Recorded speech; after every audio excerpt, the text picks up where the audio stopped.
Video start करने से पहले आगे जब भी आपको रीडिंग की ज़रूरत हो तो आपको सिंपली सर्च करना है ieltsking.in। यहाँ पर आपको मिलेंगी वो रीडिंग्स जो कि 2022 में मतलब इसी साल में पब्लिश हुई हैं और वो रीडिंग पैसेजेस जो कि रिपीट हो रहे हैं और बहुत बच्चों को आए हैं। आगे से जब भी रीडिंग की प्रैक्टिस करनी हो तो सर्च करना ieltsking.in। This recording is copyright. IELTS Help Now Listening Practice Tests. Test 7. In the IELTS test, you hear some recordings and you have to answer questions on them.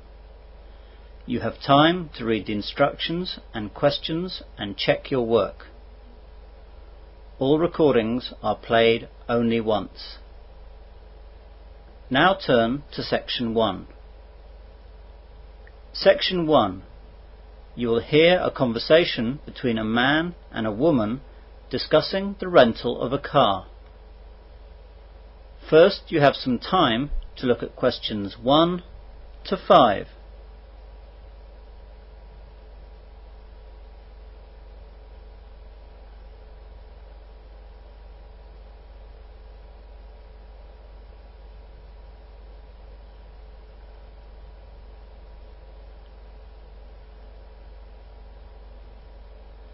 You will see that there is an example. This time only, the conversation relating to this will be played first. Good morning, sir. Welcome to Cheaples car hire. Can I help you?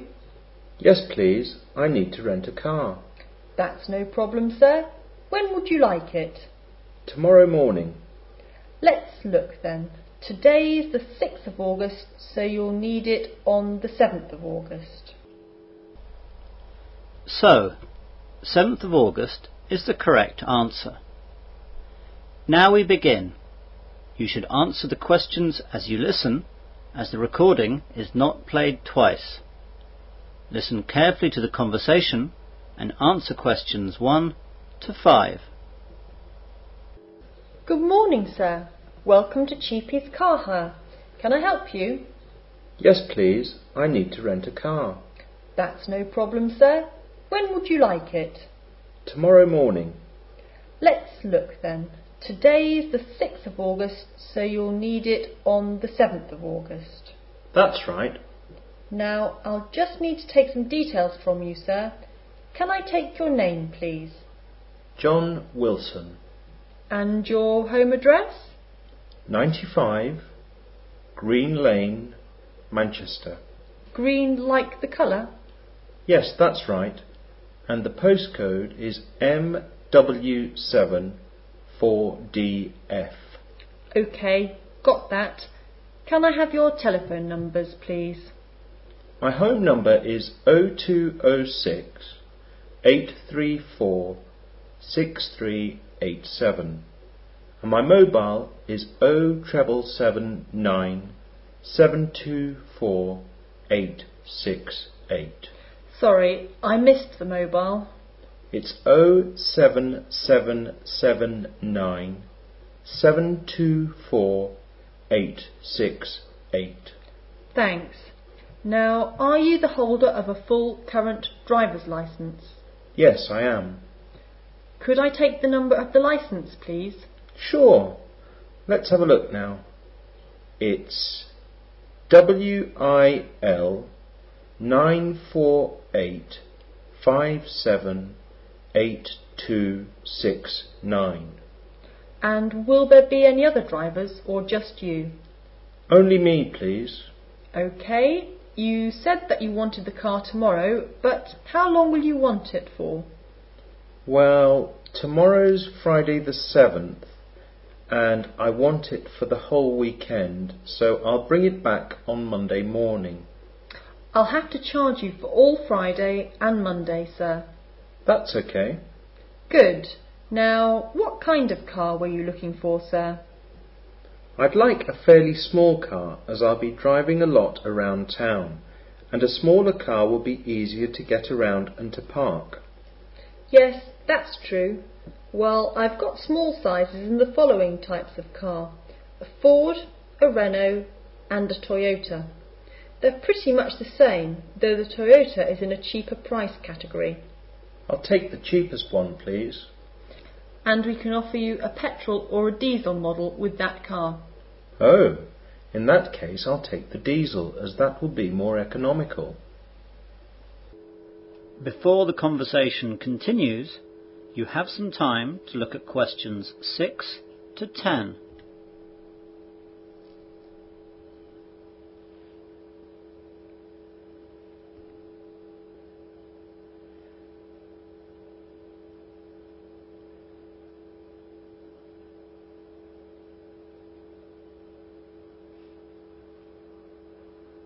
Now listen carefully and answer questions 6 to 10. Now how much will this cost me? Well, the daily rate is £50, but it's only £40 if you take the car for 4 days or more. Let's see. There's also an additional £10 for insurance. That's not obligatory, but we do recommend that you take the insurance. Yes, definitely. So that will be £170 for the 4 days then. Fine. Where can I pick it up? You can pick it up here, at the airport, or at your hotel. Which hotel are you in? I'm staying at a friend's house next to the International Hotel. So can you leave it at the International Hotel, and then I can walk around to pick it up? I'll drop it off at the same place if that's okay. Yes, that's fine. By the way, if you have a breakdown or an accident, we'll supply you with a new hire car ASAP. Our emergency number is on this customer information leaflet, which also has other information. Here you are, and here is a spare set of keys for the car. Now, let me tell you about some things in the car that will be there to help you. First of all, your insurance documents will be in the glove compartment, along with a Wesley City map and the car manual.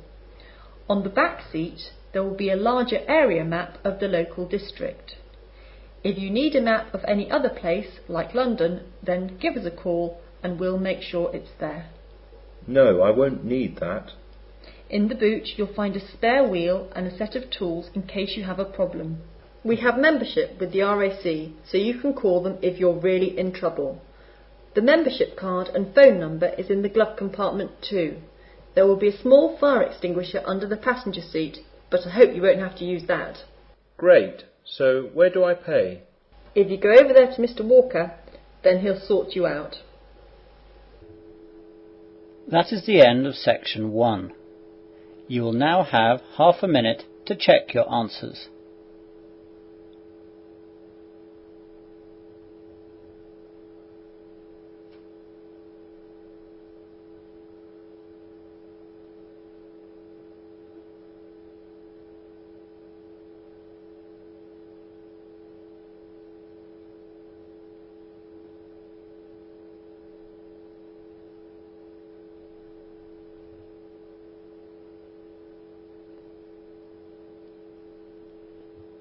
Now turn to Section 2. Section 2. You will hear the Master of a University Hall of Residence giving a short introductory talk to new students at the University Hall of Residence. First, you have some time to look at questions 11 to 15.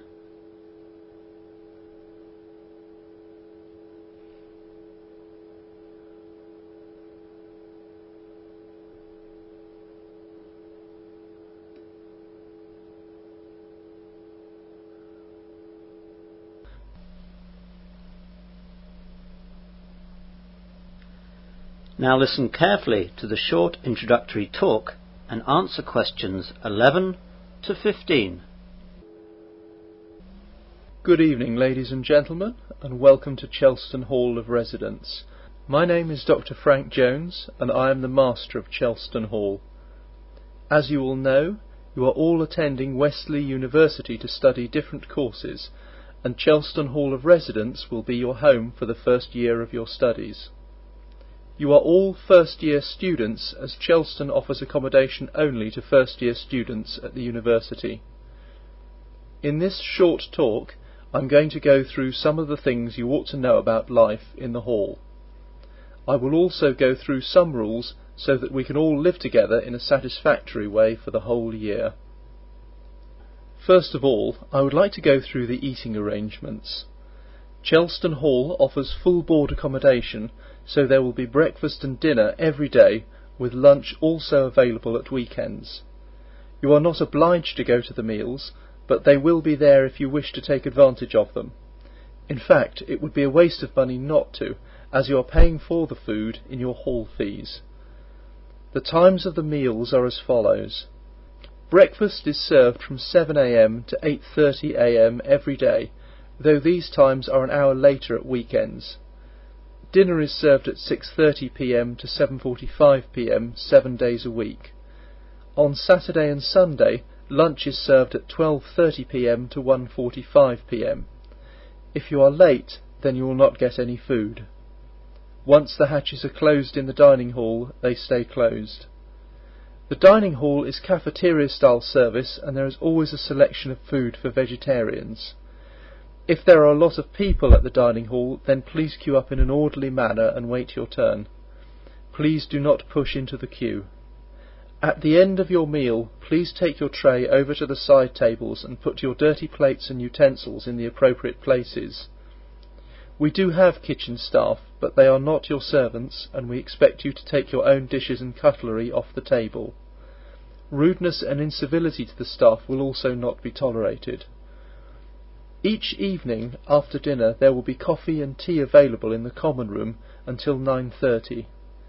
Again, please do not leave cups lying around, but put the dirty ones back on the trays provided. The coffee service will be discontinued if the common room becomes an untidy tip. Other facilities that we have here on site are a TV room and a self-service laundry. The TV room has one set which can receive the regular channels but no satellite channels. The laundry room has 8 washing machines and 8 dryers. These are all coin operated. You will need £1 in 2 50p pieces for one wash. The dryers take 20p pieces and will run for 15 minutes on one 20p piece. We recommend that you buy a box of washing detergent at the local supermarket, but you can buy individual packets of washing powder from a vending machine, provided it has not run out. One individual box from the machine is good for one wash.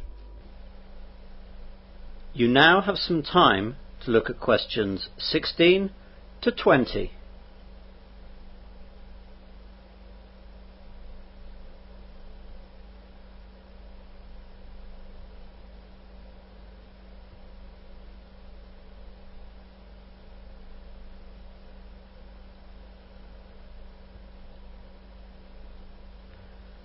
Now listen to the rest of the short introductory talk and answer questions 16 to 20. As you will know by now, the hall is divided up into corridors with 6 rooms attached to each corridor. Each corridor has shower compartments, 1 bath and a kitchen. We have cleaners who clean up the corridors and bathrooms, but the cleaners are not responsible for cleaning the kitchens. So if you want to cook something in addition to the food we provide, then please clean up your dirty pans and plates yourself.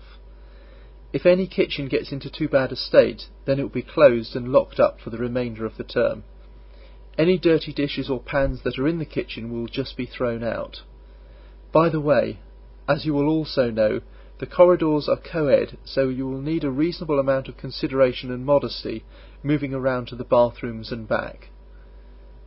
Another important issue is our fire drill. Please make sure that you have read the notice which is in every corridor about what to do if there is a fire. It is very important that you know where your nearest fire exit is and where to go when you get out of the building. For example, if you are in Block A, there are 2 exits, and not everyone should exit from just one of these.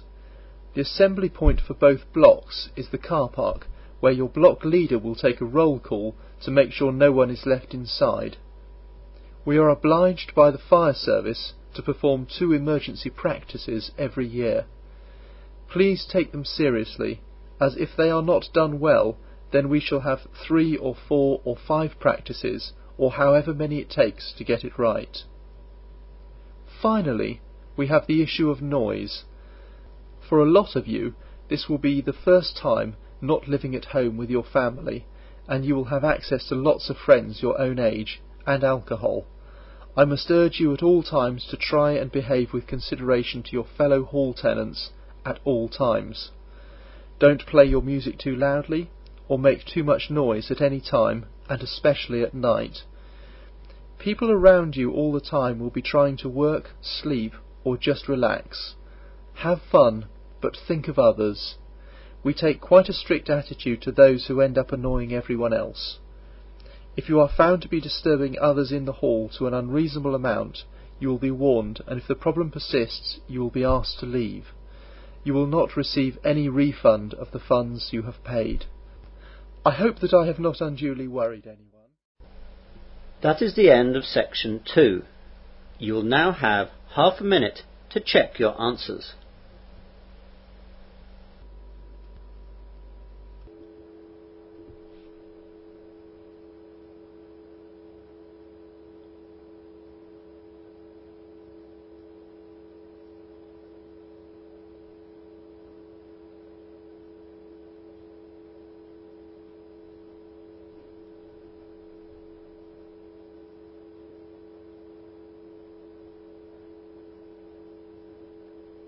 Now turn to section 3.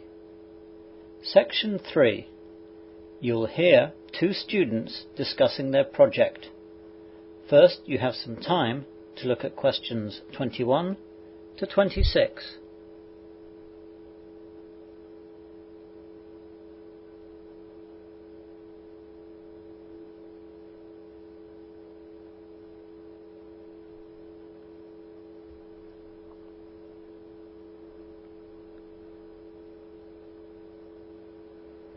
Now listen carefully and answer questions 21 to 26.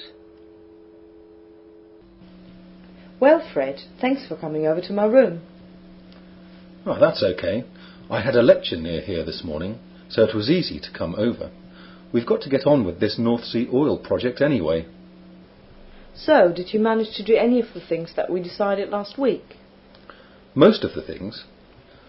I got all the books from the library and saw Mr. Peters about the research.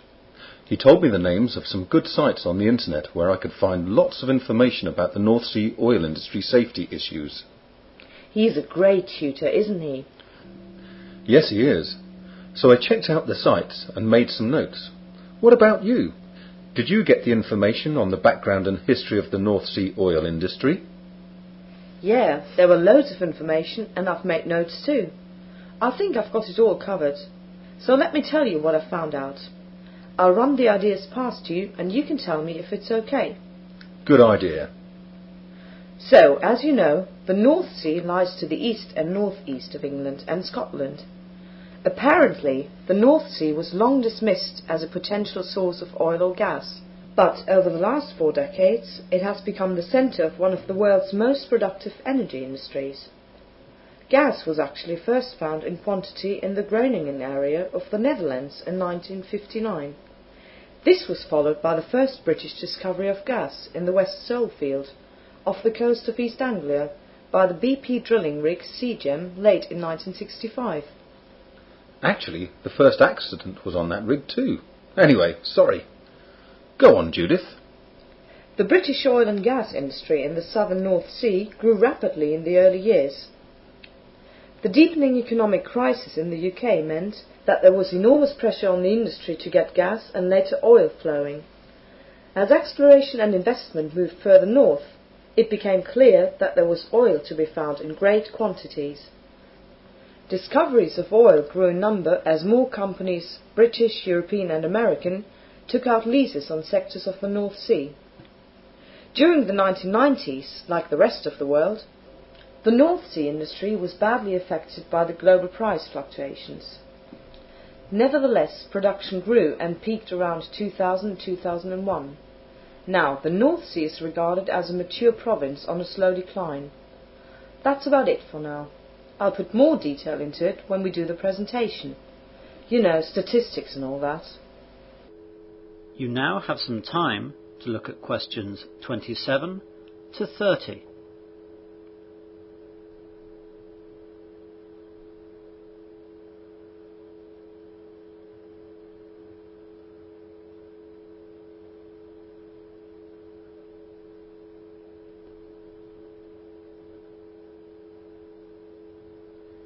Now listen to the rest of the discussion and answer questions 27 to 30. Yes, you've done a good job. Shall I do the same then? It's not as long as yours. Go ahead. OK then. As I said earlier, the first industrial accident related to the industry in the North Sea happened only days after they discovered the first gas. The Sea Gem capsized with the loss of 13 lives. There are regular accidents on all oil rigs around the world, but the North Sea is just such a harsh environment that there always seems to be more there. The most famous accident and the worst disaster in the North Sea was in the Piper Alpha disaster of 1988. Yes, I remember that one on the news when it happened. Today, the industry is very safety conscious. When you first arrive, you are given a safety tour of the installation, detailing all safety aspects, including fire extinguishers, emergency muster stations, lifeboat stations and emergency procedures. You will be introduced to the rig safety program. Everyone attends weekly safety meetings and daily pre-tour meetings. The weekly meeting is an in-depth look at industry-wide safety news and other safety-related issues on the rig. Companies share safety information with other companies throughout the industry. This helps to avoid repeated incidents. A fire and boat drill is often held on the same day, which involves a mock fire and a mock abandon the rig exercise. The pre-tour meeting is usually a description of the work carried out when you are off shift, the work you will be doing, the work others are currently doing that may affect you and any other relevant issues of the day. Accidents do still happen, as in every industry. However, statistics show that with the massive improvements in offshore safety procedures, you now have a higher chance of having fatal accidents if you work on a building site than you do when on an oil rig. Well, that's all from me.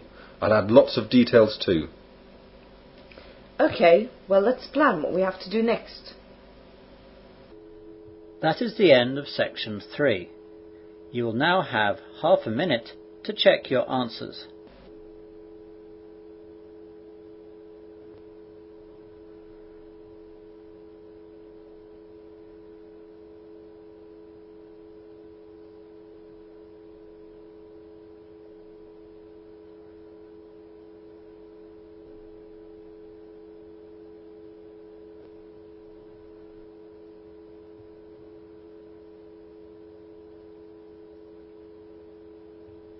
Now turn to section 4. Section 4. You will hear part of an advertising lecture. First, you have some time to look at questions 31 to 34.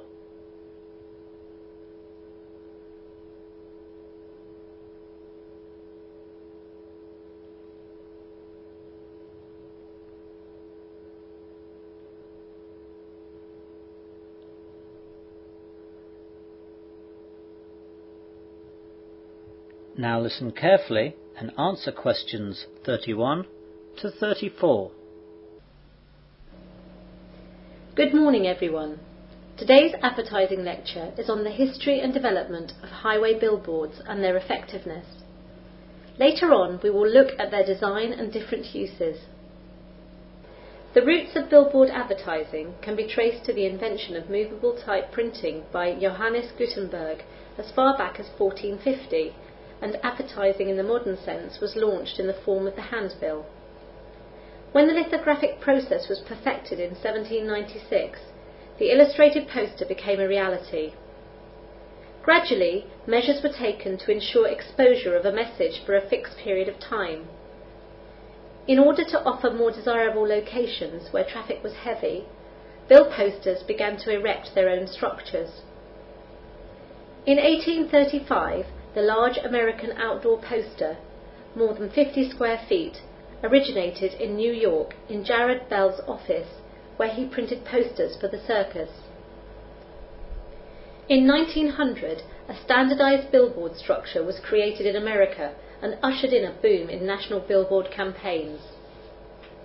There are a number of reasons for the recent surge in billboard advertising, not the least of which is cost efficiency.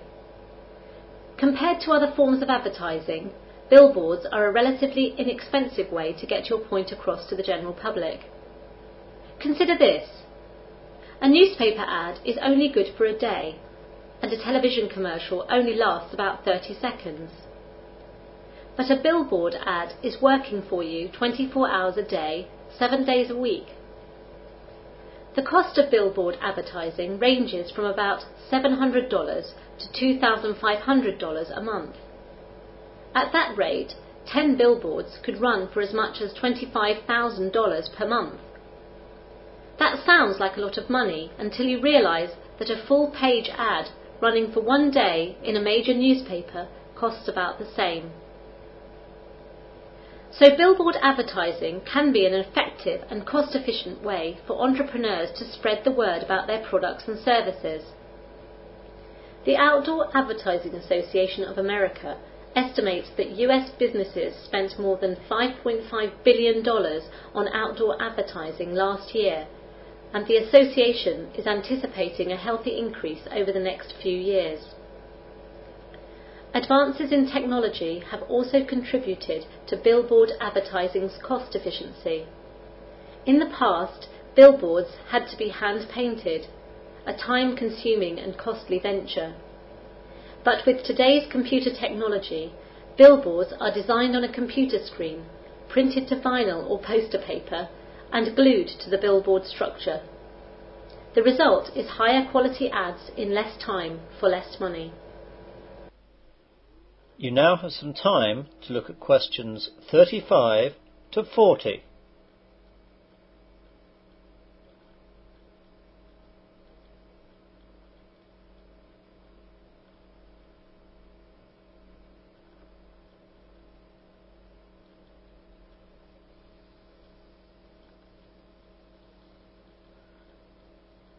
Now listen to the rest of the lecture and answer questions 35 to 40.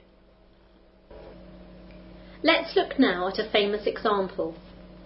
In 1925, Alan Odell, who owned a small company that made a brushless shaving cream, noticed that gas stations and other local businesses were increasing trade by putting up advertising signs along the nation's highways. He decided that he could increase his sales by putting up sets of signs, 5 in a set. They would not have to be big, and a short line on each one would do. At first, Odell tried the hard sell approach. Sales began to increase at once, but that did not satisfy him. Motorists see these signs, he told himself, at remote places on the highway. Perhaps after hours of monotonous driving, they would appreciate a touch of rhyme and humour. They would indeed. It was not long before the catchy Burma shave signs, some ironic, some cynical, some absurd, but all of them funny, caught the fancy of nearly everyone, including those people usually critical of advertising. These signs continued as the advertising medium of the company for 35 years, and then, when cars travelled too fast to take in these messages, more than a dozen words painted in rather small letters, the company phased out its roadside advertising. Perhaps a growing criticism of this sort of advertising, which interfered with highway scenery, also influenced the company's decision. By late 1965, this criticism resulted in President Lyndon Johnson's Highway Beautification Bill. This bill authorised a federal-state campaign to improve the scenery on either side of major highways, to conceal or remove junkyards, and to put billboards sufficiently far back from the highway so that they would not interfere with the view. States that did not comply with the bill could lose 10% of their federal highway grant. But this was not the end of the billboard industry. Many roads were not part of the highway system which was supported by federal grants, and these roads were not affected by the law, and nor were signs in commercial and industrial areas. Now let's look at some of the advertising developments in Europe. That is the end of section 4. You will now have half a minute to check your answers.